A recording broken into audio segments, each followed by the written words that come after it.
이번 시간은 농산물 유통론 OT를 진행하도록 하겠습니다.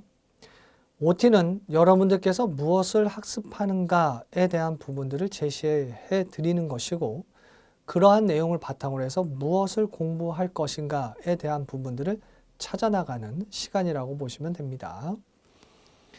농산물 유통론이라고 하게 된다면 우리가 무엇을 배울까 먼저 생각해 봐야 되겠죠. 우리가 생산하는 것은 상농업에 있어서 농산물이에요. 농산물이 유통을 갖는다, 즉 흐르게 통하게 한다라고 하면 생산자로부터 소비자에게 이전시키되 상대적으로 공장에서 만든다라고 해서 공장에서 생산된 품목과 비교해서 농산물만이 가지는 특징이 있죠. 예를 들어 부패성이 있을 거예요. 그렇다면 이러한 농산물을 이상 없이 생산자에서 소비자에게로 이전시키는 방법은 무엇이 있겠는가? 그리고 그 특징을 이해함으로써 그 방법을 찾아나가는 그런 관련된 내용은 무엇이 있겠는가? 그 부분들을 배우시게 되는 거예요.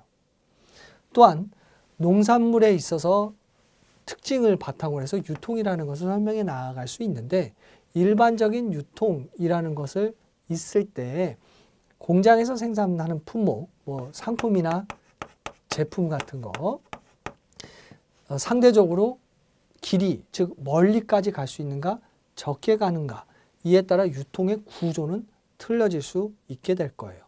농산물만이 가지게 되는 제품 혹은 상품이라 불리는 공장 생산 품목에 비교해서 유통의 구조는 다를 수밖에 없게 되겠죠.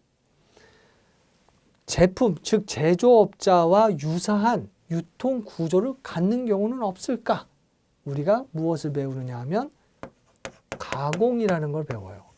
즉 농산물을 가공하게 되면 부패라는 것을 조금 더 기간을 연장시켜 줄 수 있기 때문에 마치 제품과 같은 유통 구조를 가질 수는 있는데 일반적인 구조는 조금 다르다라고 보시면 돼요.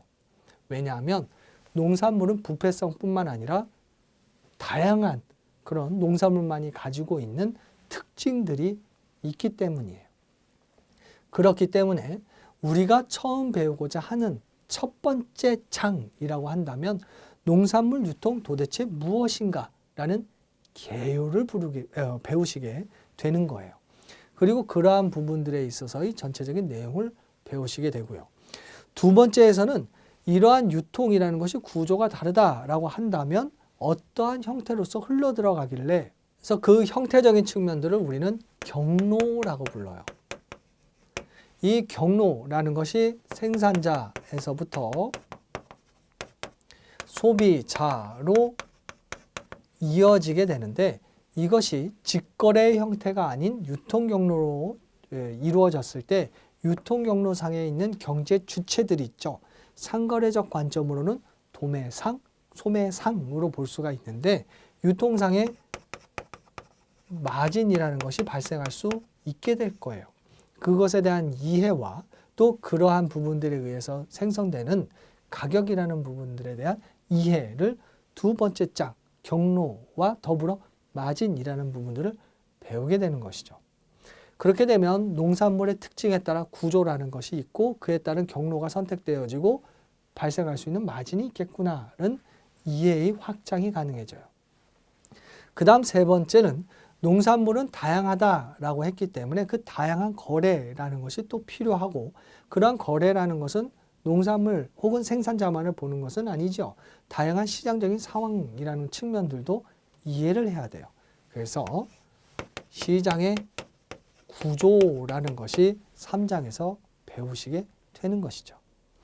그리고 시장에 대한 구조라는 것을 알게 된다면 우리가 이러한 특징을 갖고 경로를 시장 구조에 맞춰서 다양한 형태들에서 이러한 마진들이 직거래를 하는가 간접 거래를 하는가에 따라서 다양해질 수도 있겠구나를 안다면 원활하게 이행이 될 수 있도록 무엇이 필요해요? 기능이 필요하겠죠. 우린 이것을 유통기능이라고 불러요. 흐르게 해서 통하게 한다라고 하게 된다면 일반적인 상거래를 위한 기능도 있을 것이고 거래가 되어지면 물건이 오가는 물적 기능도 있을 것이고 원활하게 잘 수행이 될 수 있는 보조적인 기능, 지원 기능인 금융, 보험, 정보 기능 등이 있게 될 거예요.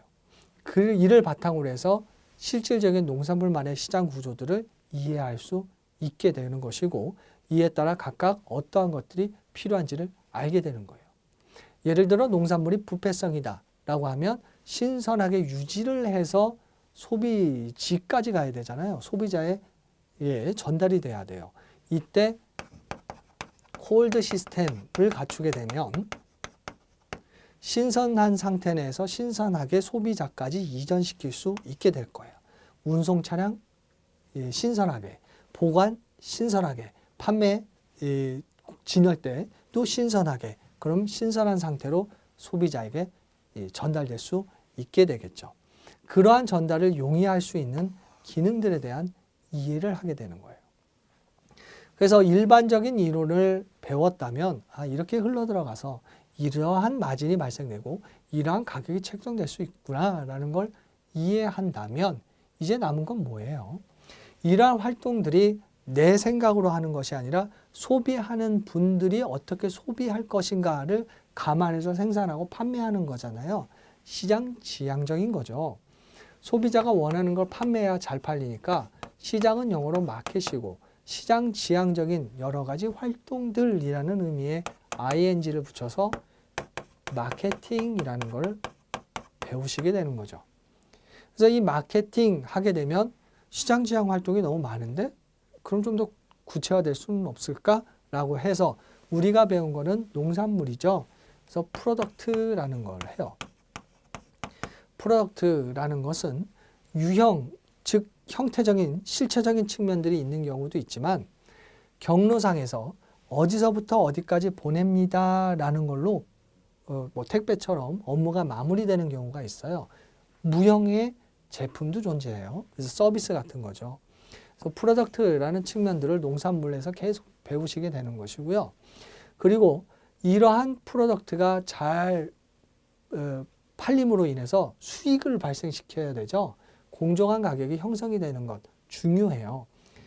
그래서 이익의 발생을 근간이 되어주는 가격이라는 것, 어떠한 의미를 갖고 있는가, 가격은 일반적으로 어떻게 결정이 되는가를 배우시게 되는 것이고, 경로라는 부분들이 어디로 어떻게 이런 구조로 흘러들어간다라고 했는데, 그렇다면 이 구조에서 어느 실제적인 지역, 뭐 A 지역으로 갈까, B 지역으로 갈까, A 지역이 훨씬 더 수요가 많답니다. 그럼 A 지역으로 보내자. 그래서 의사결정을 하는 유통과 관련된 플레이스, 그리고 잘 팔릴 수 있도록 해야 되잖아요. 그것을 프로모션이라고 얘기해요. 촉진이죠. 그래서 앞서 말씀드렸다시피 마케팅 너무 포괄적인데 라는 부분들 조금 더 디테일하게 되면 마케팅의 의미와 더불어 관리되어질 수 있는 4가지 4P를 배우시게 되는 거예요. 그래서 프로모션이라고 하면 뭐가 있어요? 돈 내는 광고, 돈 안 내도 사회봉사함으로 인해서 자연스러운 홍보. 내가 어떻게 할 수 있지만 홍보는 자연스러운 기사화이기 때문에 어떻게 할 수는 없어요. 그리고 인적 판매는, 그리고 잘 판매될 수 있는 단기적인 극대화된 효과라는 판매 촉진 같은 것들을 배우시게 되는 거죠. 그렇게 배우시게 된다면 여러분들께서 농산물이라는 것을 유통함에 있어 나는 어떤 농산물을 생산하기 때문에 어떤 경로, 어떤 구조화된 경로로서 소비자에게 판매가 되어지고 그에 따라 유통 마진이 어떻게 형성이 되는구나 라는 걸 이해할 수 있게 되는 것이고, 그 경로상에서 이러한 기능들이 각각 수행되고 있구나 라는 이해의 폭이 넓혀지고, 그러한 부분들이 실제 돌아가게 되면 나는 그렇다면 어떠한 형태로 의사결정을 해야 되겠구나 라는 것으로서 배움이라는 부분을 마무리게 하게 되는 것이죠. 이렇게 해서 OT를 모두 진행하였습니다. OT는 나침반과 같은 역할이기 때문에 여러분들이 잘 들으시고 또 그러한 각 장들에서 이야기하고자 하는 바가 무엇인지를 이해하시면서 학습을 하시면 도움이 되실 겁니다. OT 수강하시느라 수고 많으셨습니다.